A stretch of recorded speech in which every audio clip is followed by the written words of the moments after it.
Good day, and welcome to the Editor's Podcast. This is Dr. Linda Snetselaar, Editor-in-Chief of the Journal of the Academy of Nutrition and Dietetics. And with me today is Dr. Lizzy Davis. She's an RDN, LDN, and also an assistant professor and director of the Dietitian Education Program in the Department of Nutrition Sciences at UAB, University of Alabama at Birmingham. And additionally, we have Dr. Camille Schneider-Worthington, also an RDN, LDN in the Department of Medicine and the Division of General Internal Medicine and Population Sciences at the UAB, University of Alabama, Birmingham. So welcome to both of you. Thank you, and thanks for having us. Yeah, thank you. So today, Doctors Davis and Worthington are going to be discussing the role of chrononutrition as it relates to postpartum women. And my first question to you is, why is chrononutrition important, particularly in this group where we're looking at postpartum women? This is Camille. Thank you again for having us today and for this question. So to sort of set the stage, postpartum is an important time because most mothers fail to return to their pre-pregnancy weight, and many women actually gain weight postpartum, which contributes to worsening cardiometabolic health, increased visceral fat, as well as an increased risk for adverse outcomes in future pregnancies. And due in part to infant-related sleep disruption, mothers may be more likely to engage in more irregular eating patterns as well as late night eating, which could be contributing to this postpartum weight retention and gain. And this is based on growing evidence showing that the timing of when we eat can play an important role in weight management and cardiometabolic health. A great example is shift work and eating during the biological night, which has been associated with weight gain, obesity, cardiovascular disease, and diabetes. And then on the flip side, shifting the majority of energy intake to earlier in the day to better align with our circadian rhythms and metabolism, or what we call chrononutrition, has been shown to support weight loss, reduce central adiposity, and improve markers of cardiometabolic health in studies of non-postpartum individuals. And so physiologically, chrononutrition could be an effective tool to help target this excess adiposity, visceral fat, and unfavorable changes in insulin sensitivity that are common during this postpartum period. And then behaviorally, chrononutrition could also have some advantages. For example, it focuses more on timing or counting the clock versus counting calories, which could be easier to understand and implement for some. We know that postpartum's a really challenging time, right? Moms are juggling a lot of competing demands. And so focusing on, as an example, simply avoiding energy intake within 3 hours of bedtime could be something that may be a little more manageable during this life stage. And so these are really the reasons why we're so interested in chrononutrition for this specific population of postpartum individuals. So interesting. And you're right. This is a extremely important time in a woman's life, and great ideas relative to research here. So my second question, what are three key takeaway points from your research? Yeah, this is Lizzy, and I'll go ahead and jump in on this question. So, based on all of the reasons that Dr. Worthington was just describing as to why chrononutrition is important to postpartum women, with this study, we wanted to better understand the feasibility of following some of these major chrononutrition approaches. From this study, there were three takeaway points that we wanted to highlight.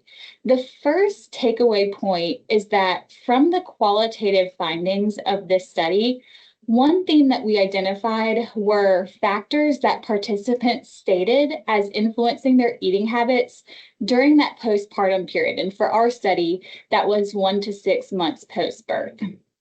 Participants talked about how they would wake up in the middle of the night and eat, not because they were hungry, but because they were concerned about their milk supply dipping if they fasted during the overnight hours. And from this finding, this highlights an opportunity for education.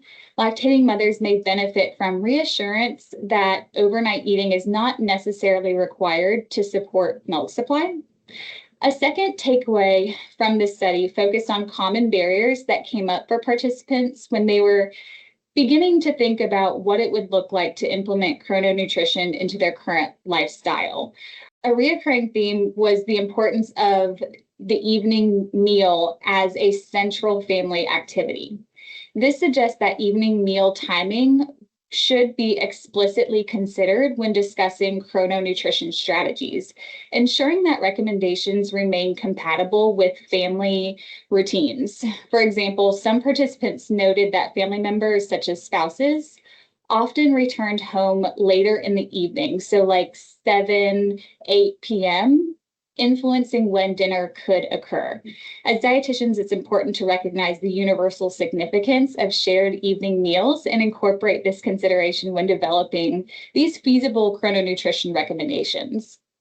And then lastly, these qualitative data were complemented by quantitative findings, examining which of the 5 chrononutrition eating patterns that we explored in this study were preferred by participants.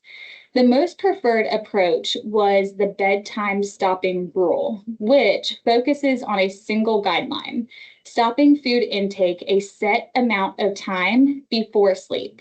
It doesn't require the participants to change what or how much they eat or drink during their eating periods.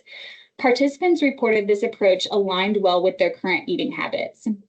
So overall, participants were willing to stop eating about 2 hours before bedtime.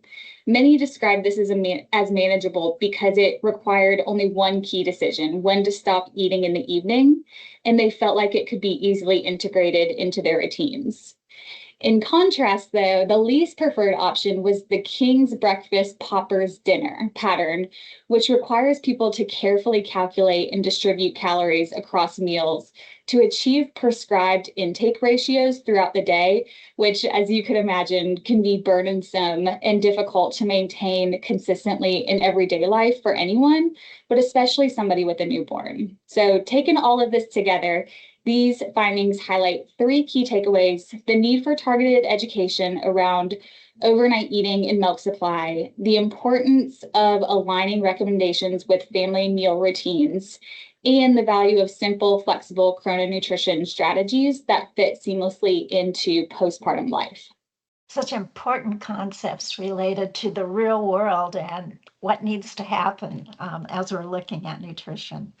Then my third question is, when you look at the future, what do you see as some next steps in terms of what might happen with research in this area? This is Camille again, and thank you for this question, which is really exciting to think about. To start, our study is an important initial step in beginning to understand the feasibility of chrononutrition approaches postpartum, but it was done in a relatively homogeneous sample. And so we do need future confirmatory studies in larger, more diverse samples to help further inform development of these types of interventions for this population. There are also no studies, to our knowledge, actually characterizing eating timing postpartum. And this includes, whether postpartum mothers are actually likely to engage in late night eating like we suspect they are, how eating regularity or timing change across the postpartum period or with lactation, and how eating timing postpartum is associated with changes in weight and cardiometabolic health. So these are all areas where we need more research and hope to see more research coming out moving forward. And then there's also a need for studies, as Dr. Davis sort of alluded to understand how chrononutrition could impact breast milk composition and lactation. For me, I personally think this is really interesting and exciting, But outside of Ramadan fasting, there's no published literature examining how eating timing or restricting eating windows could be impacting lactation or breast milk composition. So a lot of exciting possibilities there for future research. Thank you. So important to this particular population, postpartum women, and I'm glad you're thinking about these ideas for future research. And then finally, what might RDNs tell their clients in terms of using ideas from your research? Yeah, this is Lizzy. I'll take this question. So here's the scene. Picture this. You're conducting a diet recall and you notice that a patient is consuming a substantial portion of their daily intake during the late evening or overnight hours. In this context, chrononutrition may be a low-risk practical approach to discuss, particularly if they're experiencing challenges with glucose regulation or if you're aiming to address cardiometabolic risk factors. Now, I will say, when people asked what research I was currently working on, I'd often say chrononutrition in postpartum women. And that response frequently prompted concern. Is that safe? What about milk supply? Is this feasible for somebody with a newborn? And I think this reaction stems from a common misconception that chrononutrition means strict or prolonged fasting. In reality, there's many different approaches and not all involve restrictive eating patterns.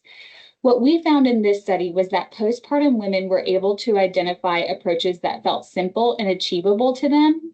For example, as I mentioned earlier, many participants felt that the chrononutrition approach, known as the bedtime stopping rule, was easy to adopt.